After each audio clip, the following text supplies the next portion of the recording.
보겠습니다. 요한복음 5장 1절에서 9절까지의 말씀입니다. 요한복음 5장 1절에서 9절까지 저와 여러분 한 절씩 교독하시겠습니다. 제가 먼저 읽겠습니다. 그 후에 유대인의 명절이 되어 예수께서 예루살렘에 올라가시니라. 예루살렘에 있는 양문 곁에 히브리 말로 베데스다라 하는 못이 있는데 거기 행각 5이 있고 그 안에 많은 병자, 맹인, 다리 저는 사람, 혈기 마른 사람들이 누워 물의 움직임을 기다리니 이는 천사가 가끔 못에 내려와 물을 움직이게 하는데 움직인 후에 먼저 들어가는 자는 어떤 병에 걸렸든지 낫게 되밀어라. 거기 38해 된 병자가 있더라. 예수께서 그 누운 것을 보시고 병이 벌써 오래된 줄 아시고 이르시되 내가 낫고자 하느냐. 병자가 대답하되 주여 물이 움직일 때에 나를 못에 넣어주는 사람이 없어 내가 가는 동안에 다른 사람이 먼저 내려가나이다. 예수께서 이르시되 일어나 내 자리를 들고 걸어가라 하시니 함께 읽습니다. 그 사람이 곧 나아서 자리를 들고 걸어가니라. 이날은 안식일이니. 하나님의 말씀입니다. 오늘 말씀을 통하여서 여러분 심령도 삶도 모두 일어나 걸어 나가시는 역사가 있기를 축복합니다. 하나님께서 모든 사람을 사랑하시고 또 구원하길 원하시지만 특별히 관심 가지시는 사람이 있습니다. 약하고 또 힘들고 소외받는 그런 사람들입니다. 오늘 속해 내용 보시면은 하나님의 음성 듣기에 대한 내용인데요. 제가 어릴 때 저를 위하여서 기도해 주시는 분들이 종종 있으셨어요. 그래서 그분들을 통하여서 저도 하나님의 음성을 이렇게 듣게 되는데 공통적으로 저에게 하나님께서 그분들을 통하여 주시는 말씀이 무엇인가? 하나님께서 너를 특별히 사랑하신다라는 거였어요. 저를 하나님께서 특별히 사랑하신대요. 그런데 저는 이제 어릴 때 그런 이야기들을 들으면 생각에 공평하신 하나님이신데 왜 나만 특별히 사랑하신다고 하지? 그런 생각이 들었어요. 그리고 또 제가 스스로 생각하기에도요, 저는 특별한 것이 없거든요. 모자란 게 있으면 많았지 특별한 것이 있지는 않았어요. 근데 왜 나를 하나님이 특별히 사랑하신다고 하는 걸까? 그래서 그런 말들이 사실 이해가 되지는 않았습니다. 하나님의 음성이라고 받아지지도 잘 않았지요. 그런데 이제 돌아보며 이제 생각해 보니까 하나님께서 저를 특별히 사랑하신다는 그 뜻이 이것이구나 깨닫게 되었어요.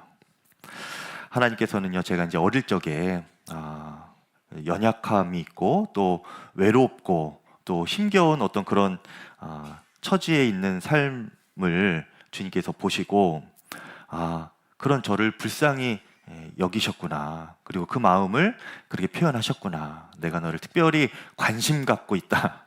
내가 너를 특별히 사랑한다. 그렇게 저에게 위로의 음성으로 들려주신 것이구나. 그렇게 생각이 깨달아짐이 되었습니다. 지난주 우물가에서 예수님을 만난 여인을 우리가 이야기를 들었지요. 하나님께서 주목하시는 인생이 그런 여인의 인생이다 말씀드렸습니다. 우물가의 여인처럼 당시 과부로서 소외된 삶을 살았고 사람들로부터 여러 번 배신당하고 또 버림을 받고 또 스스로 생각해도 비참하다 여겨지는 그런 인생이었는데요. 하나님은 그런 우물가의 여인을 주목하셨고 또 특별히 그 여인이 어떻게 했습니까? 그렇게 힘들고 어려운 와중이었는데도요, 그 가운데 하나님께 답을 찾아보고자 예배에 대한 사모함, 갈망함이 있었습니다. 하나님을 찾는 그 마음이, 목마름이 있었어요. 그런 여인의 심령을 주님께서 보시고 더욱 주목하여 보신 것이죠. 그리고 그녀를 찾아가서 말씀을 해주셨습니다. 여러분, 어려움 가운데 있는 분들 계시다면 주님을 구하십시오. 주님을 찾으십시오. 그러면 주님께서 찾아오실 것입니다. 그런데요, 그 우물가의 여인보다 어쩌면 더 비참한 인생이 있습니다. 주님께서 주목하시는 인생인데 오늘 말씀에 나오는 38년 된 병자의 이야기입니다. 그가 지난주 우물가의 여인과 공통점이 있다면 우물가의 여인도 그리고 오늘 38년 된 병자도 예수님께서 먼저 찾아오셨어요. 먼저 찾아오셨습니다. 다른 사람들은 병 고쳐주세요, 뭐 나의 아들을 낫게 해주세요 그러면서 예수님을 다 찾아갔었는데요. 이 두 사람은 예수님께서 가만히 있는데 그냥 먼저 예수님이 찾아오셨습니다. 알아서 찾아오셨어요. 관심이 있으시다는 거죠. 그런데 차이점이 있습니다. 우물가의 여인과 오늘 이 38년 된 병자의 차이점, 아주 결정적이고 큰 차이점이 있었는데 무엇인가? 지난주 우물가의 여인은요, 힘들고 어려워도 그 가운데 하나님을 찾는 갈망함, 예배에 대한 사모함, 그 믿음은 있었어요. 그런데 오늘 38년 된 이 병자는 주님을 찾을 믿음조차 없었습니다. 그것을 이따가 이제 볼 텐데요. 그는 스스로 아무것도 할 수도 없고 또 아무 소망도 없고 주변에 아무 돕는 자도 없었습니다. 게다가 그 상황임에도 불구하고 하나님을 찾을 만한 믿음조차 없었어요. 그야말로 깊은 절망 가운데 살아가는 그런 사람이 바로 오늘 38년 된 병자입니다. 하나님께서 매주 저희 교회에 말씀을 주실 때 꼭 필요한 말씀을 계속 주시는 것 같아요. 오늘 말씀도 우리에게 꼭 필요한 말씀을 주신다고 믿습니다.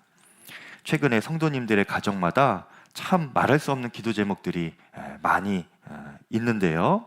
오늘 이 말씀이 저와 또 여러분에게 꼭 필요한 말씀으로 들려지기를 바라고, 또 여러분의 심령 가운데 혹여나 그렇게 낙심된 심령으로 무너진 마음으로 그렇게 들어오신 분 있다면 예배 끝나면 정말 그 심령과 삶이 일어나 걸어 나가시는 역사가 있기를 간절히 축복합니다.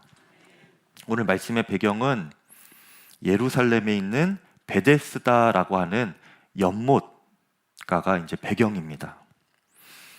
이 베데스다는 히브리어인데요. 그 뜻이 무엇인가 하면 은혜의 집 또는 자비의 집이라는 뜻입니다. 그게 베데스다의 이름의 뜻이에요. 왜 이런 이름을 붙이게 되었는가? 3절에 보면 그 베데스다 연못가에 모여들고 있는 사람들이 어떤 사람들인지 알려줍니다. 3절 보시죠. 그 안에 병자, 맹인, 다리 저는 사람, 혈기 마른 사람들이 누워라고 했습니다. 이 베데스다 연못가에 이 사람들이 있는데 당시 고칠 수 없는 중병에 걸리거나 장애가 있는 그런 사람들이었던 거예요. 그러니까 당시에는 이거를 전혀 고칠 수 있는 의료 기술이 없었죠. 이 말은 무슨 말인가? 자력으로는 회생이 불가능한 상태의 사람들을 상징하는 것입니다. 내 힘으로는 어떻게 할 수 없는 그런 사람들이 이 베데스다 연못가에 모여 있었다는 거예요. 그래서 그 사람들은요, 그 연못가 앞에 사람들 서로 모여서 서로의 사정을 서로가 알잖아요. 아픈 사람의 마음은 아픈 사람이 알잖아요. 그죠? 서러운 마음 있는 사람은 서러운 마음 있는 사람을 공감할 수 있지 않습니까? 서로의 사정을 이렇게 공감하면서 위로를 서로 받는 겁니다. 그래서 그 소소한 은혜와 자비를 그곳에서 누릴 수 있기 때문에 그곳이 베데스다 연못가다 이렇게 부르게 된 거예요. 그런데 그 베데스다 연못에 전설로 내려오는 한 이야기가 있는데 그 연못이 가끔 소용돌이 치고 이렇게 움직일 때가 있었습니다. 그런데 이때가 바로 천사가 내려와서 물을 움직이는 것이다. 그런 전설이 있는 거예요. 그리고 그때에 연못에 그 물이 움직일 때, 천사가 물을 이렇게 움직일 때, 천사는 눈에 보이지는 않잖아요. 네, 물 움직이는 것만 보이지 않습니까?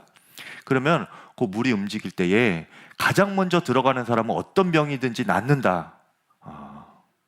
이런 이야기가 그 베데스다 연못가에 전설처럼 내려오는 이야기였습니다. 한마디로 미신이지요. 그래서 성경에서 그 3절, 4절에 그 내용이 이렇게 설명되어 있는데 큰 괄호로 되어 있습니다. 큰 괄호로. 그래서 이것을 미신이라고 하는 것을 우리에게 암시해 주는 거예요. 꾸며낸 이야기다. 그런데 그러한 미신이고 전설이고 꾸며낸 이야기를 할지라도 중병에 걸리고 평생 괴로움으로 시달렸던 그 사람들의 입장에서는요, 이것도 한 줄기 희망이 되는 겁니다. 큰 은혜의 소식이 아닐 수가 없는 거예요. 그런 의미에서도 이 연못이 베데스다, 은혜의 집, 자비의 집이 되는 것입니다. 그러니 그곳 분위기가 여러분 어땠을까 한번 상상해 보면요, 평소에는 이렇게 서로 공감하면서 서로 위로를 하다가, 근데 사실은 각자가 어떤 마음이겠습니까? 서로 연못을 이렇게 곁눈질 하면서 물이 언제 움직일까 이렇게 보는 거예요. 눈치 게임을 하는 거죠. 그리고 물이 움직인다는 소식이 들리거나 기미가 보이면 아주 경쟁하듯이 그 물속에 이렇게 들어가는 겁니다. 근데 이 사람들이 다 중병에 걸렸잖아요. 그래서 이를 위해서는 자신의 가족들이나 지인들까지 다 동원을 해서, 또 어떤 사람은 돈이 많은 사람들은 사람을 사서라도 너 여기에 대기하고 있다가 물이 움직이면 나를 좀 저기에다 넣어줘라, 이렇게 사람을 사서 그렇게 들어가는 사람도 있겠고, 권력이 있는 사람은 또 그렇게 부하들을 시켜서 들어가는 사람들도 있겠고요. 어떻게든 거기에 물이 움직이면 1등으로 들어가야 되는 겁니다. 왜냐하면 가장 먼저 들어가는 사람만 낫는다고 하니까 그렇게 되는 거죠. 그러니까요, 여러분, 사실은 이곳은 베데스다, 은혜와 자비의 집인데, 사실은 그 은혜와 자비의 집이 아니고 비정한 경쟁 장소였습니다. 돈과 권력이 있어야 기회를 그나마 한 번이라도 얻을 수 있는 그런 차별의 장소였어요. 마치 우리가 차별과 경쟁 속에서 살아가는 이 세상의 축소판과 같은 것이 바로 이 베데스다 연못가였습니다. 특히 이곳은 38년 된 이 병자에게는 더더욱 비참한 장소였어요. 무자비한 장소였죠. 여러분, 38년 동안 병을 앓고 있다고 하는 것은요, 그렇게 누워만 있다는 것은 그 육신이 이제는 더 이상 정상적인 방법으로는 치료가 불가능하다, 그 방법이 없었다라는 것이죠. 38년 동안 그래서 그렇게 지낸 겁니다. 육신으로는 절망적인 상태, 완전한 절망의 상태에 있죠. 그런데 그런 그에게 남은 유일한 소망이 무엇이었습니까? 이 베데스다 연못이었죠. 그 연못의 미신을 한 줄기 소망으로 붙잡는 것 뿐이었습니다. 그런데 문제는 무엇인가? 더 문제는 이 38년 된 병자를 그 연못에 이렇게 넣어주는 사람이 없었다는 거예요. 다시 말해서 이 38년 된 병자의 주변에는 자신을 도와줄 가족도 없었고, 지인도 없었고, 돈도 없었고, 권력도 없었고, 아무도 없이 혼자였다는 것입니다. 여러분, 우리가 살면서 일이 잘 안 풀리거나 또 육신의 한계에 부딪히는 어떤 문제를 만나게 되면 그것이 참 어려운 일이기도 하지만, 가장 어려울 때는 어떤 때인가? 그런 나를 사람들이 몰라줄 때, 그런 나의 심정을 사람들이 이해해 주지 못하고 나 혼자라고 느껴질 때, 이럴 때 마음이 무너지는 거예요. 제가 청년 시절에 수험 생활을 했는데 계속 떨어졌습니다, 시험에. 그러면 이제 한 번 떨어지면 그 다음에 또 같은 공부를 또 이제 시작을 해야 되는 거예요. 그런데 그렇게 공부를 다시 시작하는 것이 힘들었지만, 사실 그 공부하는 것은 다른 수험생들도 같이 공부하는 것 아닙니까? 그러면서 경쟁도 서로 하고 또 서로 위로도 하면서 동병상련으로 같이 이제 공부하면서 견딜만은 했어요. 어렵지만. 그런데 가장 힘든 순간이 언제였는가? 그렇게 공부를 함께 하고 하루를 마치고 이제 들어가면 고시원의 단칸방에 이제 들어가야 되는 거예요. 들어가서 혼자 있을 때 그렇게 외롭고 서럽더라고요. 나 혼자구나. 누가 내가 이렇게 고시원 단칸방에 혼자 있는 것을 누가 알고 있을까? 우리 가족은 알고 있을까? 그런 외로움이 밀려오는 거예요. 여러분, 그러니 주변에 만약에 힘들어하는 사람 있으면요, 여러분 혼자 두면 안 됩니다.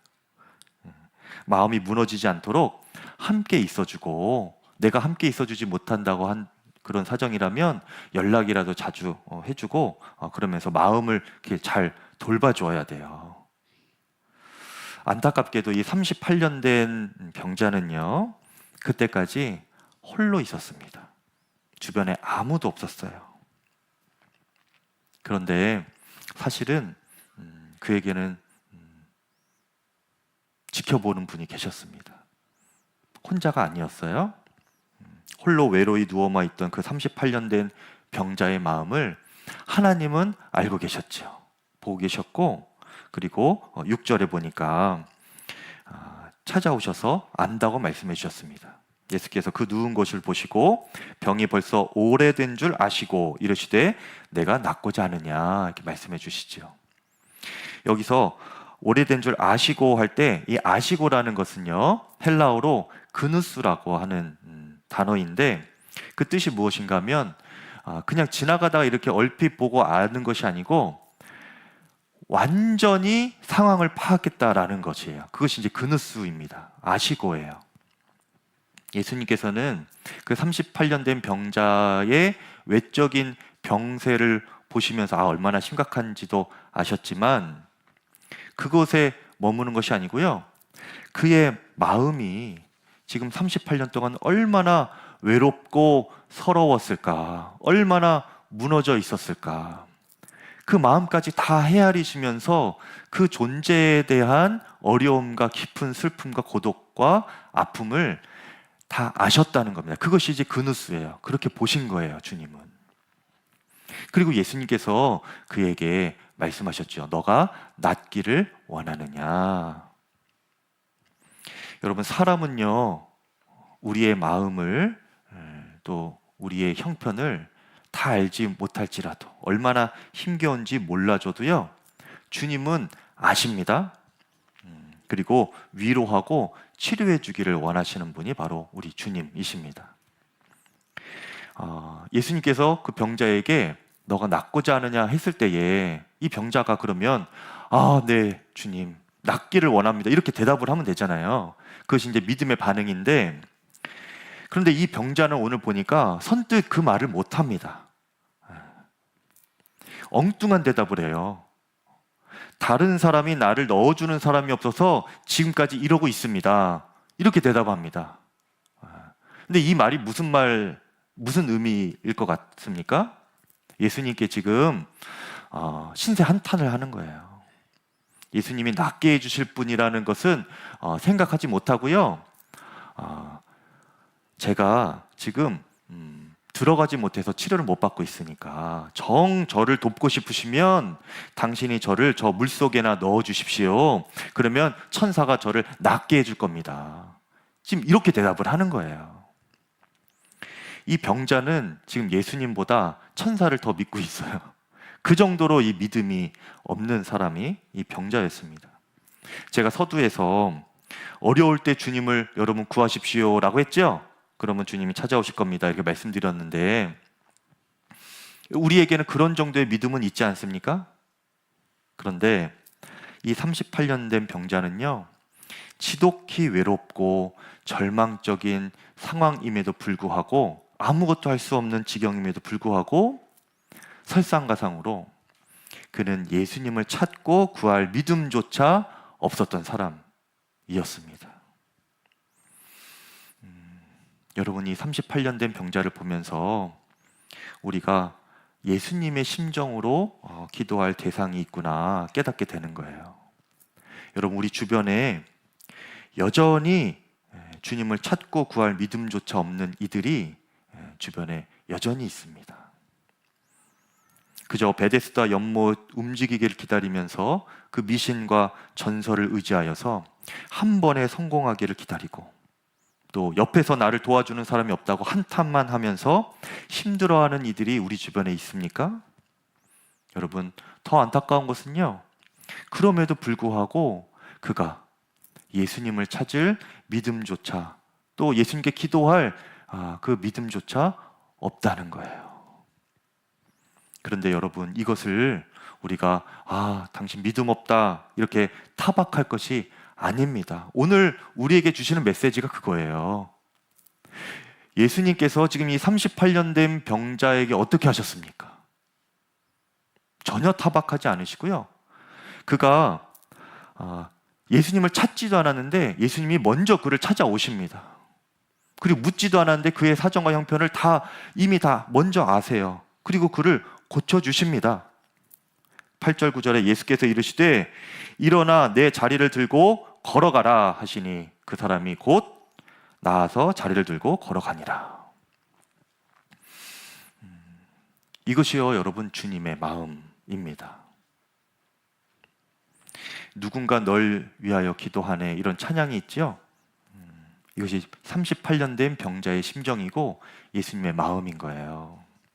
당신이 지쳐서 기도할 수 없고 눈물이 빗물처럼 흘러내릴 때 주님은 아시네 당신의 약함을, 사랑으로 인도하시네.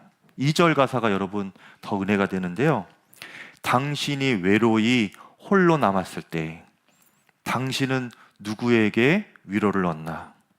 주님은 아시네 당신의 마음을, 그대 홀로 잊지 못함을. 누군가 널 위하여 누군가 기도하네.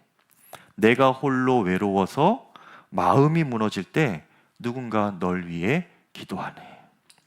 주님이 여러분을 돌보고 계시고 여러분을 위하여 기도하고 계시고 치료하기를 원하십니다. 회복시키시기를 원하세요. 이것이 예수님의 마음이고, 예수님을 마음에 품은, 마음에 모신 성도의 마음입니다. 정말 내가 눈물로 기도해보고 깊은 외로움과 절망에 빠져본 사람들은, 그렇게 지쳐본 사람들은요, 이 심정을 이해를 하는 거예요. 주님을 부를 힘도 없고 기도할 마음도 일어나지 않고 그렇게 지쳐 있을 때에 그때 찾아오신 예수님을 만나본 사람은요, 오늘 이 38년 된 병자의 심정을 이해하는 겁니다. 당신 믿음 없어? 왜 주님을 부르지도 못해, 찾지도 못해? 그렇게 말할 수가 없는 거예요. 얼마나 힘들고 외로우면, 얼마나 지쳤으면 그렇게 기도할 힘도 없을까? 주님을 찾을 생각도 못하고 있을까? 너무나 안타까운 마음으로 그렇게 기도할 수가 있게 되는 것입니다. 여러분, 우리의 가족들 중에 또 지인들 중에 그렇게 믿지 못하는 이들이 있습니까? 주님을 찾지 못하는 이들이 혹 있나요? 여러분 중에서는 없는 것 같아요. 주님을 찾으러 이 자리에 다 나오셨으니까 우리 중에는 없지요? 그런데 그런 분들이 우리 주변에 있다면, 여러분, 그렇게 혼자만의 마음의 감옥에서 힘들어하는 이들이 있다면 여러분 옆에서 위로해 주세요. 포기하지 않도록 여러분 도와주셔야 합니다. 예수님께서 그 마음을 아시고 고치시길 원하시기 때문에 그래요. 그들에게 필요한 것은 단번에 해결되는 그런 기적이 아니고요, 그 마음을 아시는 예수님, 그분이십니다. 그분이 필요한 거예요. 진정한 베데스다, 은혜의 집, 진정한 베데스다는 바로 예수님 자신입니다. 예수님을 만나야 하는 것이죠. 우리가 할 일은 그 예수님의 마음으로 함께 있어주고 위로하고 찾아가지고 위해서 기도해 주는 것입니다. 때로는 우리 믿는 분들 중에서도, 여러분들 중에서도 이 38년 된 병자의 심정이신 분들이 계실 거예요. 잘 믿고 있었는데 어느 날 아무것도 할 수 없고 마음이 지치고 무너지고 기도할 힘조차 없고 주님을 찾을 마음도 일어나지 못하는 그런 심정이신 분들도 계실지 모릅니다. 그렇게 이 자리에 앉아 계신 분도 혹 있을지 몰라요. 오직 하나님만 붙잡을 수밖에 없는 다른 건 다 차단되고 아무런 능력도 없어진 나의 그 심령인데 내가 그 주님을 부를 수조차 없는 그런 심령이신 분들은요, 여러분 기억하십시오. 하나님이 그 심령을 보고 계십니다. 알고 계시고 일으키기를 원하시는 거예요. 제가 목회를 하면서도요, 내가 주님을 붙잡을 수밖에 없는 상황이 될 때 너무나 힘들지만 그때가 가장 복될 때이다 생각이 듭니다. 왜냐하면 주님께서 나를 가장 주목하고 계실 때이기 때문에 그래요. 여러분, 그렇게 힘들고 어려운 지경에 있는 분들 계시다면 힘내십시오. 그리고 주님으로 위로를 얻으시기를 바랍니다. 저는 우리 교회가 참 감사한 것이 어려움을 당할 때 함께 기도하며 위로하고 돕는 진정한 베데스다 은혜의 집 이어서 너무나 감사해요.